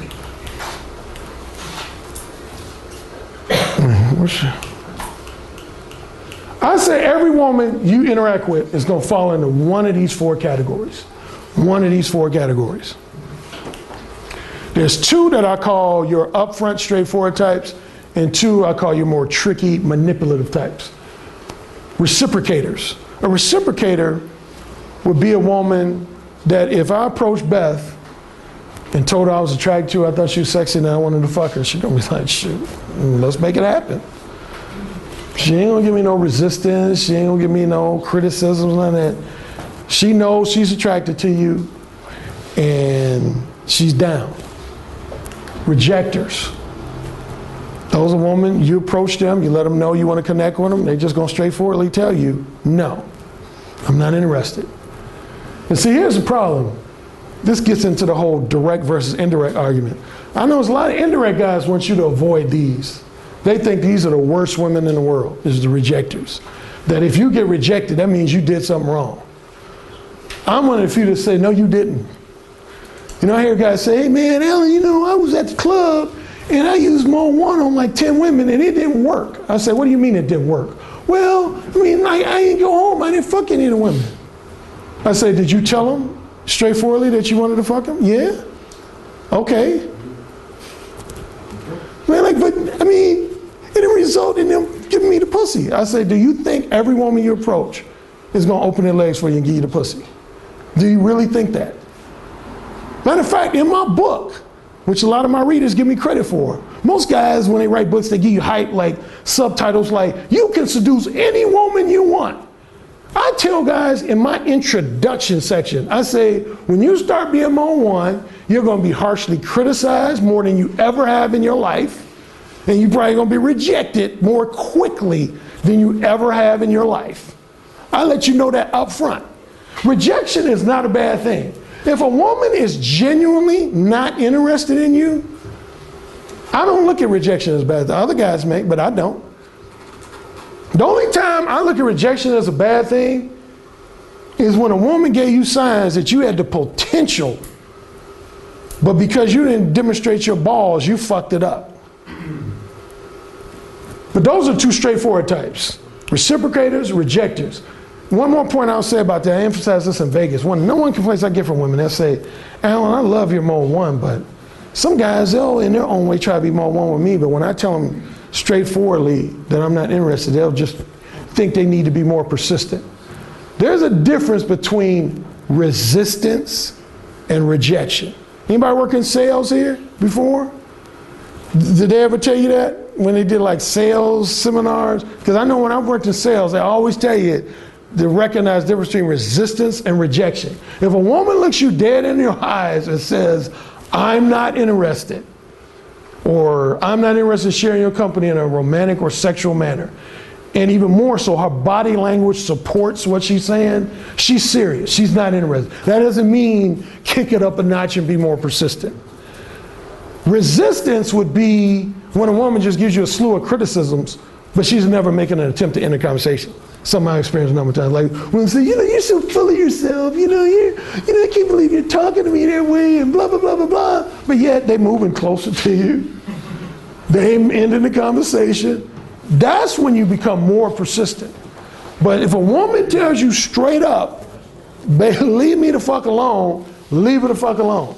Now the 2 trickier types is, got about 10 minutes, pretenders. That's basically what this book is all about. Pretenders. Pretenders are women who are sexually duplicitous. A pretender is basically a woman that once you let her know you want to connect with her, want to fuck her, she's going to give you all that theatrical blowback. Oh my God, I don't believe you're talking to me that way. Deep down, she wants to fuck you. But what you're doing is you're challenging her social programming and her overall sensibilities. goes back to the, like I said, the one voice on each shoulder. Her social programming voice is saying, you can't respond positively to this guy. That's not what your mom and dad taught you. Mom and dad said, be a good girl. And you gotta kind of act like you're approved. And you can't let them get away with saying all that X-rated stuff. But the raw hormone says, shit, but damn, the way he like leaned into my ear and said, say it again. Golly, he just get my pussy real wet. Had me talking about Brad Pitt sucking his dick.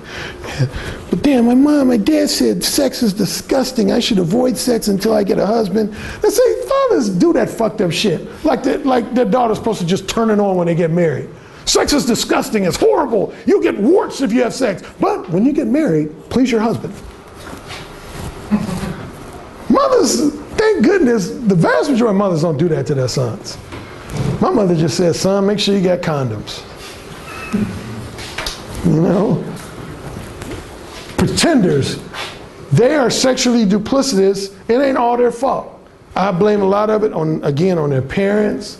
Different other factions in society have been telling them that sex before marriage is wrong, casual sex should be avoided, but then they have those internal conflicts. These are the women who you're gonna have those stories, and I hope some of you end up emailing me some stories. Seriously, the pretender type stories are always gonna be along the lines of, hey Alan, check this out, man. I met this woman, right? Like one of you guys gonna write me and say, man, like 2 days after the direct dating summit in Berlin, man, I met this chick in the coffee shop, and I told her I wanted to fuck her. She like went off on me. But then like a week later, she like calls me and she's like, well, actually I do wanna. Pretenders, that's their MO.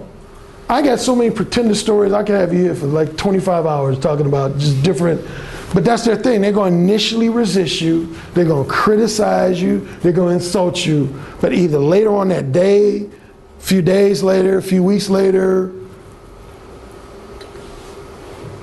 I'll tell one quick story and then I'll move on to time wasters, and time wasters is what I'm gonna emphasize tomorrow. But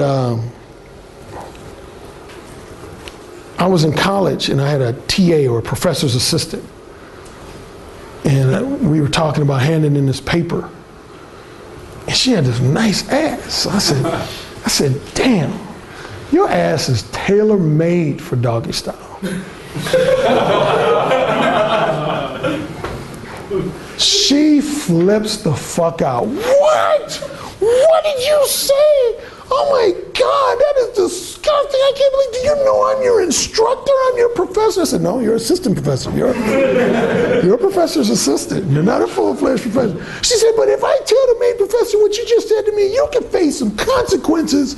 And I had this female friend who knew I had this bold, straightforward style. And even she was like, kind of like, Alan, I think you fucked up. You might want to apologize. But what do I say when something comes out of your mouth? Never apologize. Say it again. Say it again. Don't ever apologize. That's right. Because that makes, if you apologize, that lets women know that you were pretending to have what? Now I've admitted whenever I tell this story, of all the times I've been more one with a woman, all the times, this was probably the one incident I was that close to apologize, seriously. Because when she started throwing out threats like, if I tell the professor he could have you suspended, I was like, oh shit. Maybe I do in this one instance say, okay, I didn't mean to be so X-rated with you. But my convictions were just too strong. I said, fuck it, no, I ain't apologize. And my female friend in class, she was like mad. She was like, Alan, I can't believe you didn't apologize to her. Well, it turns out I'm glad I didn't. Classic pretend. This woman I wish she was on video. I mean, she went the fuck off on me. A week and a half later, this woman calls me, and I didn't even give her my number. But most college campuses have a student directory. She looked my number up in the student directory. And she says, hey there. And at first I didn't recognize the voice because I don't mean to date myself, but this was before call ID, so I didn't know who the fuck this was. I said, okay, who's this? And when she told me, man, I was floored. She said, yeah, me and my two girlfriends, we're sitting here, we're sipping wine, and guess who was the subject of conversation? I was telling them, I said, what would give him the audacity to say something like that to me? So she started talking about, first she was small talking me, then she starts talking about invite me over a place. Now, of course, she says, now I want you to come over a place, but nothing's gonna happen. I said, then I'm not coming over. She said, are you serious? I said, if I come over, my dick is going in somebody's mouth. Real talk. I told her that. I said, if I come over, my dick's going in somebody's mouth. She said, you're so full of yourself. I said, that's why you sipping wine talking about me. So sure enough, she said, okay, well, I'm not going to close, these were her words. She said, I'm not going to close the door on anything. You know, we'll just see how the night unfolds. I said, well, you know where I stand. Anyway, I go over there, talk first with her and her 2 girlfriends. One ends up leaving. Not only did I fuck her, I had a threesome with her and her girlfriend. Same fucking woman who went the fuck off on me. I'm now fucking, of course, yeah, this is, you don't want to imitate me because I can just be self-serving at times. Of course, what did I have to do? I had to make her apologize while I was fucking her. I said, say I was a bitch. I was a bitch. Say it again. I was a bitch. Say it again. I was a bitch. Say I'm sorry for being a bitch to you. I'm sorry for being a bitch. Say it again. I'm sorry for being a bitch. Whose dick is inside you? Yours. Say it again. Yours. Say it again. I'm telling you, once you experience it, I guarantee you're gonna write it. You're gonna say, man, yeah, there's this chick, she blew me off, she cursed me out. Now, some men on message boards, I'm going to different message boards, some guys say, Alan, you're always talking about how manipulative women are. And sometimes I think you hate women and you despise them. I say, I love women. I love everything about them. But if there's one category of women I don't like, these. I'm not going to talk too much because like I said, this is going to be most of my talk tomorrow. That's related to my last book. I don't have that in paperback form now just yet, but if you go on Amazon, it's called The Possibility of Sex. How naive and lustful men are manipulated regularly. In a nutshell, time wasters are kind of just the opposite of a pretender. Same way a pretender wants to fuck you, but they're gonna try to give you the impression for so many hours, so many days, so many weeks that they don't. Time waster is similar to basically a cock tease. They'll give you the misleading impression that they are interested in giving you some pussy at some lucky day in the future. But they ain't gonna give you shit. You know what's so funny about these 4 categories? Almost every woman that I've told about these 4 categories before I explain, they say, Alan, you men in your categories, I know I'm gonna disagree with at least 2 of these categories before you even start describing. Then after I describe each of them, they're like, damn.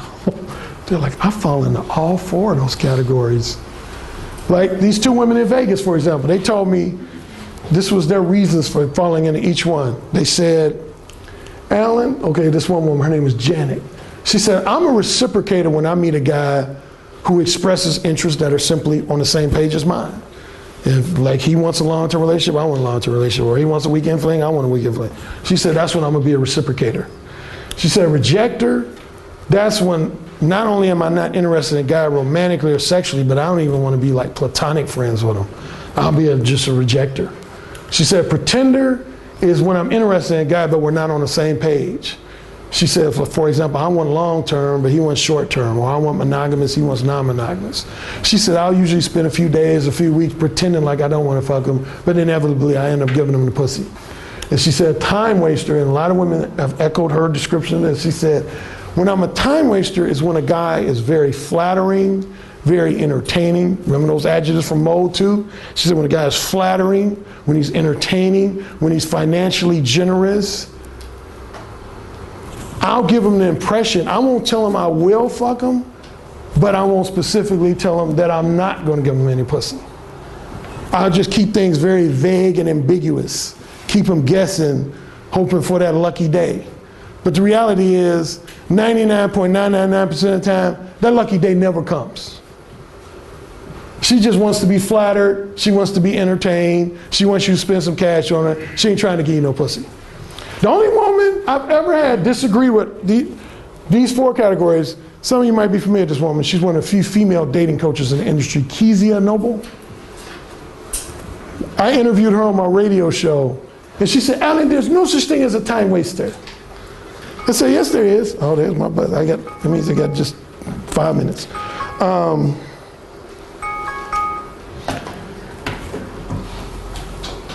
She said, in her opinion, she said a time waster is just a more challenging version of a pretender. That was her. She said, I don't believe there's any. I said, so you're saying you believe any woman can be fucked? She said, yes. If they follow the right principles, the right rules. I said, so Kezia, tell me this then. Every guy you've met in your life could fuck you. What do you think she said? I know she said, well, of course not. I said, so you're telling me there's been guys you interacted with that you had no desire to have sex with? She said, of course there's been guys. I said, did you tell them all straightforwardly that you didn't want to give them any pussy? Well, no. I was like, basically like, shut the fuck up then. Why are you interacting with these women, these guys, and you know you ain't gonna give them no pussy, but you don't tell them straightforwardly you ain't gonna give them no pussy? I said, I bet you if they followed every rule that's in your books, they still couldn't fuck you. And she didn't even argue with that. She said, oh yeah, of course. There's some guys that they follow every rule I have out there, they wouldn't be able to fuck me. I said, exactly. And how can you say there's no such thing as a time waster then? And then she just switched subjects. So that's the 4 types of women. Again, I will continue, I will elaborate more on this tomorrow along with a few other things.